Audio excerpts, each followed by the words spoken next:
Aqui na WBTV eu vou conversar com o capitão Crivellari. Crivellari, que é vereador da cidade americana e que há muito tempo está por aqui, nos dando o prazer da sua companhia. Crivellari, bom dia. Bom dia, Walter. É um prazer estar aqui com você. Desde quando nós temos Crivellari americano? Desde 82, eu trabalhava em São Paulo na rota, nas rondas Tensil Tobias de Aguiar. Vim para trabalhar em Piracicaba, sou piracicabano e acabei aportando aqui por Americana e fiquei na cidade aqui. E aqui em Americana, dentro da PM, quais as funções que você... Eu cheguei como comandante de pelotão. Na verdade, o pelotão naquela época era Americana, só a cidade Americana, mas a companhia que abrangia e o batalhão naquele momento tinha 29 cidades da área. Só para você ter uma ideia, nós vimos do vilarejo lá de Cardeal até a divisa de Minas Gerais. Então era uma área muito extensa de trabalho. Mas a minha função era especificamente na cidade de Americana. Foram 22 anos aqui na Polícia Militar de Americana. E como foi a mudança de policial da reserva para político? Quando eu estava terminando minha carreira da PM, que são 30 anos de serviço, eu fui ser lobista da PM em Brasília. Nós estávamos num processo de unificação das polícias, nem a Polícia Militar queria, nem a Polícia Civil queria.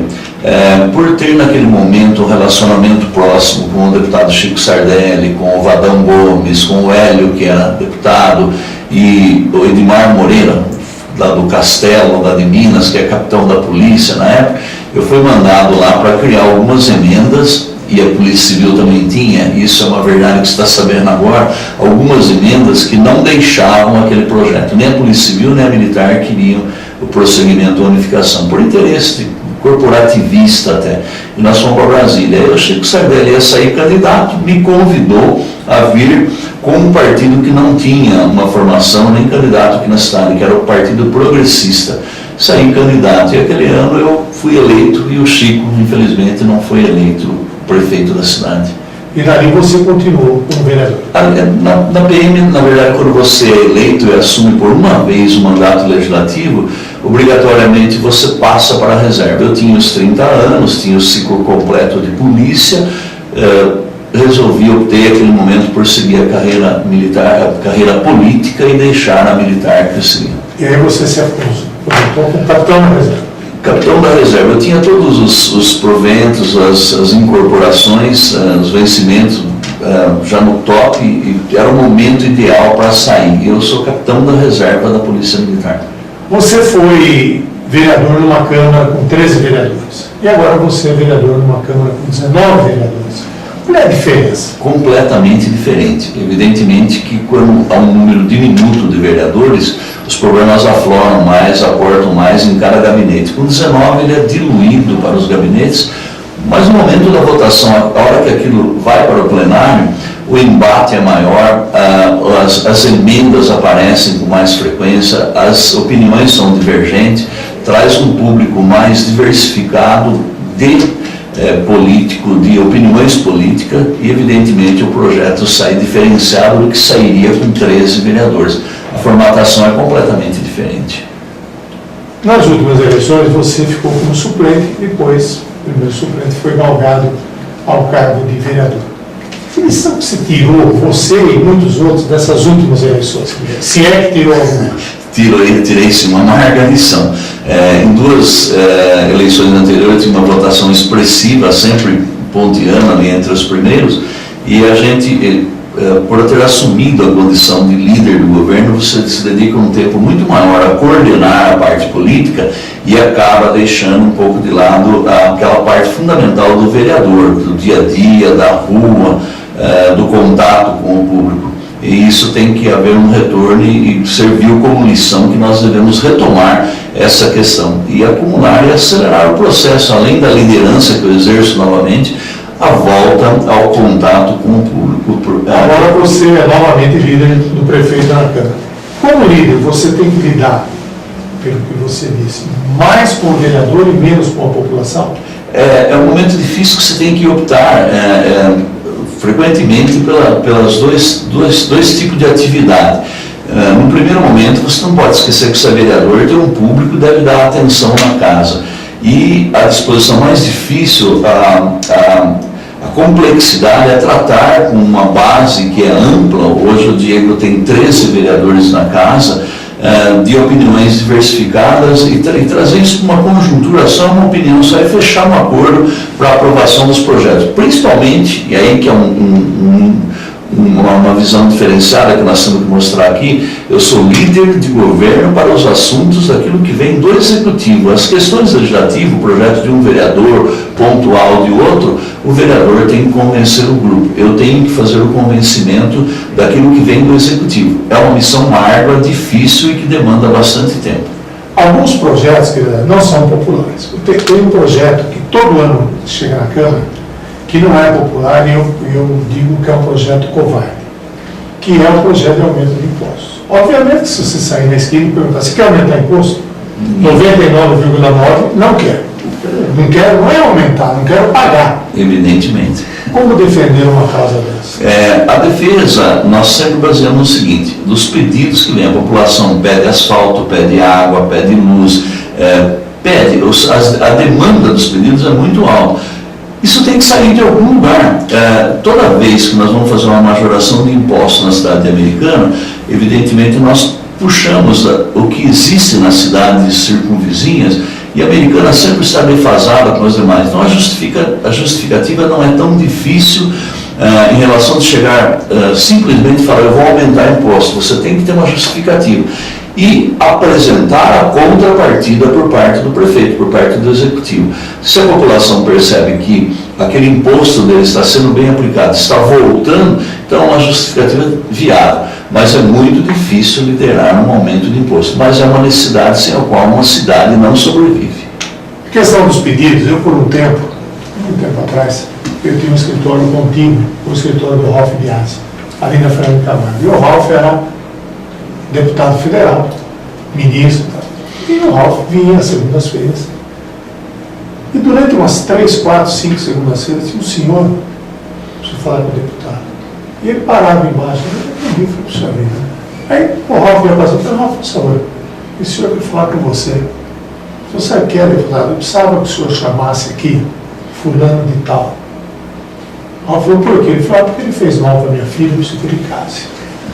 Era no tempo que se usava essa expressão, né? Fez mal para minha filha e eu preciso que ele case. Eu falei, pedi que deputado. Os pedidos são os mais inusitados. Esse foi o top de linha. Você como vereador, você já tem uma experiência, já foi militar, quem foi sempre será militar e tal. Como é que você reage quando você faz lá uma defesa, você faz lá toda uma coisa? Aí chega, por exemplo, vou dar um exemplo, chego eu na rádio, aquele está errado, não é isso, é aquilo. Obviamente que sempre respeitando os limites. Às vezes você tem vontade de passar do limite? Até tem, Walter, mas na verdade quem se habilita a ser político, a ser vereador, a ser um parlamentar, tem que conviver com isso, e é uma necessidade dos dias de hoje. Nós temos todo o respeito para a imprensa livre, independente, que tenha seus limites, e quantas vezes a opinião que a imprensa traz, e ela traz uma opinião que na maioria das vezes não é só do profissional, é aquilo que ele ouve, ele está trazendo uma questão dos seus ouvintes, daquele que convive com o dia a dia do seu programa. Nós temos que respeitar. Eu aprendi muito com isso, e hoje tenho, antes de colocar um projeto, sempre abrir uma audiência, divulgá-lo na imprensa antes, procurar as associações voltadas para aquilo, para saber qual a opinião pública antes de fazer o projeto andar.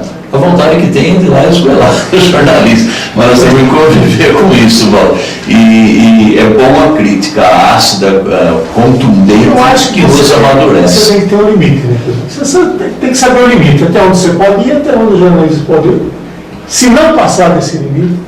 Esse respeito é fundamental para a democracia. Não passando desse limite é o fundamental. Né? Por falar em proposta, você fez uma proposta do aumento do número de taxistas na cidade. E me parece que isso é pontual para o vereador. Por quê? Porque só quem mora na cidade é que sabe a necessidade de um taxista. Isso não é coisa do governador de estado, não é coisa do deputado, é coisa de vereador. Como é que ficou isso? No primeiro momento, nós tivemos o pedido de aumento de fornecimento de vagas para taxista. Num segundo momento, houve uma repulsa. Os próprios taxistas reclamaram que não queriam. Aí nós descobrimos que tinha duas categorias na cidade: os donos de ponto de táxi e os subsidiários, aqueles que são taxistas, que dão duro e que querem os pontos. Os arrendatários. Os arrendatários. Aflorou um problema que existe na cidade. Abrimos, e aí volta naquilo que a opinião pública contou aí, nós abrimos uma audiência pública, primeiramente na Câmara Municipal, onde foram apontados os problemas. No segundo momento, na Associação Comercial, nós fizemos uma votação, um escrutínio legal, e a decisão foi por um aumento viável, até porque a Americana está muito defasada em relação a outras cidades. Nós temos cidade com 700 habitantes por vaga, a maioria delas na nossa região 1.000 habitantes por vaga, e a Americana um taxista para cada 2.000 habitantes. Nós só propomos reduzir para 1.800, o que aumentaria 16 vagas, e essa proposta foi aceita, e essa que deve tramitar na Câmara. Ela não foi aprovada ainda, eu só deixei o projeto andar agora, caminhar nas comissões, a partir da votação feita pelos profissionais que trabalham com táxi, quer arrendatários, quer dono de pontos de táxi. Um outro projeto seu, esse você apresentou na legislatura passada, causou muita polêmica, foi o projeto do prolabore para os policiais militares. Muita gente dizia, não, isso é corporativismo, que o área está defendendo a turma dele. O que é exatamente isso? Essa é a atividade delegada, né? Nasceu no governo Kassab, na cidade de São Paulo. Foi um dos projetos que mais alavancou a questão de segurança na cidade de São Paulo, deu certo. Nós temos tradicionalmente o bico na Polícia Militar, que é proibido por regulamento, mas você sabe que em cada esquina você encontra um policial e até você detecta quem é o policial que está ali trabalhando. No momento que ele está tirando aquele bico, ele não tem o respaldo do Estado. Se ele for ferido, se ele morrer naquilo ali, a família dele ou os descendentes dele não têm a indenização legal. Quando ele exerce uma atividade com o respaldo do Estado, ele tem. A Prefeitura de São Paulo assumiu essa atividade contratando para determinados serviços de necessidade da Prefeitura. É um convênio que se faz entre Estado e município, isso é legal. E a partir do momento, numa necessidade, num foco de criminal que surja na cidade, a Prefeitura pode utilizar o homem e a mulher policial de folga nessa atividade. Aqui em Americana houve uma resistência muito grande, inclusive por parte da Guarda Municipal, que mal informada sobre o assunto achou que haveria um desvio do dinheiro daquela autarquia para pagamento dos policiais. E seria emergencial, pontual, não seria uma regra, sim uma exceção. Então nós perdemos a grande oportunidade de ter uma atividade delegada, ter policiais fazendo o chamado bico legal. Agora o governo do estado está incrementando em todos os municípios, incentivando as prefeituras a fazer. Cidades pequenas do interior do estado, Valentim Gentil, Meridiano, eu estive em várias, em Ibiaporã, fizeram o convênio e estão se dando muito bem, porque o policial fica na cidade, mora na cidade, exerce atividade legal no tempo de serviço e o bico legal pago pela prefeitura, quando a prefeitura necessita em determinadas oportunidades. E isso dá a garantia para o policial se ele morrer ou for ferido em serviço. Foi mal compreendido esse problema. Aqui em Americana o problema do bico é sério. Nós temos aí, assim, rapidamente lembrando o caso daquele policial que foi morto aqui numa padaria. O Fernando. E recentemente um outro lá na loteria esportiva. Exato. Quer dizer, é comum. É difícil, né? E é querer esconder uma coisa que existe. Isso é querer um aborto. É real. É querer, tá aí. É real. Pilar, você foi líder do governo, nós já falamos aqui no governo Diego Denadai, no primeiro governo e agora novamente. O que é que você apontaria de erro e acerto nesses dois governos? Primeiramente, como líder, eu não vejo muito erro. Nós calculamos junto os riscos de uma governabilidade, são estudados com a base, os projetos são levados lá.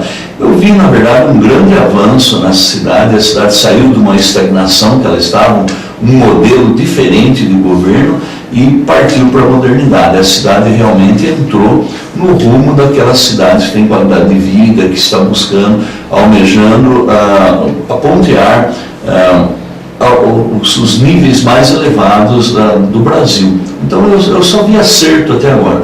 Evidentemente que fica a crítica, a oposição fica furiosa, Aqueles que perderam a eleição vivem criticando, mas nós temos que conviver com isso. Eu só vi acerto no governo Diego de Andrade. Para a gente encerrar esse nosso primeiro bloco, qual a importância do Douglas Trindade nesse meio de campo entre prefeito, Câmara?